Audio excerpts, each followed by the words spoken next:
राधा रानी जो उनकी शरण में गया उन्हीं का हो गया। बरसाने की लाडली वृंदावन की महारानी ब्रज की ठकुराइन भक्तों पर हमेशा कृपा बरसाने वाली राधा रानी के व्रत की कहानी है। राधा अष्टमी व्रत की कहानी। राधा माता गोलोक में श्री कृष्ण के साथ रहती थीं। एक दफा कृष्ण भगवान को गोलोक में राधा रानी कहीं नजर नहीं आई। कुछ देर बाद कन्हैया अपनी सखी विराजा के साथ घूमने चले गए। ये बात जब राधा रानी को मालूम हुई तो उन्हें गुस्सा आया और वो सीधे कन्हैया के पास पहुंची। वहां पहुंचकर उन्होंने श्री कृष्ण को काफी भला बुरा कहा।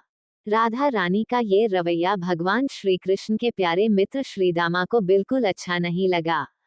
श्रीदामा ने उसी वक्त बिना कुछ सोचे समझे राधा रानी को पृथ्वी पर जन्म लेने का श्राप दे दिया। राधा को इतने गुस्से में देखकर कृष्ण भगवान की सखी विराजा भी नदी के रूप में वहां से चली गईं। राधा ने श्रीदामा से श्राप पाने के बाद उन्हें राक्षस कुल में पैदा होने का श्राप दिया। राधा जी द्वारा दिए गए श्राप की वजह से ही श्रीदामा का जन्म शंखचूड़ दानव के रूप में हुआ।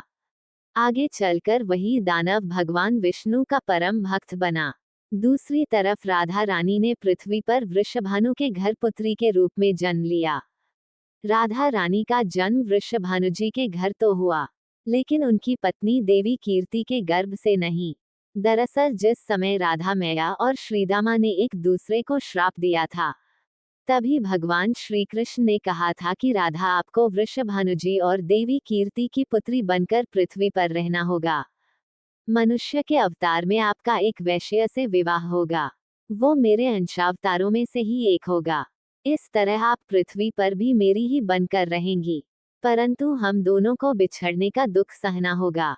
इसके बाद कृष्ण भगवान ने राधा जी को मनुष्य योनि के रूप में जन्म लेने की तैयारी करने के लिए कहा। संसार के सामने वृषभानु जी की पत्नी गर्भवती हुई।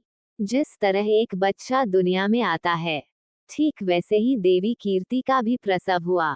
लेकिन असल में राधा माता का जन्म देवी कीर्ति के गर्भ से नहीं हुआ था। भगवान की माया से उनके गर्भ में वायु भर गई थी। देवी कीर्ति ने उसी वायु को जन्म दिया। इस दौरान उन्हें प्रसव पीड़ा हो रही थी और वहां राधा माता के रूप में एक प्यारी सी कन्या ने जन्म लिया।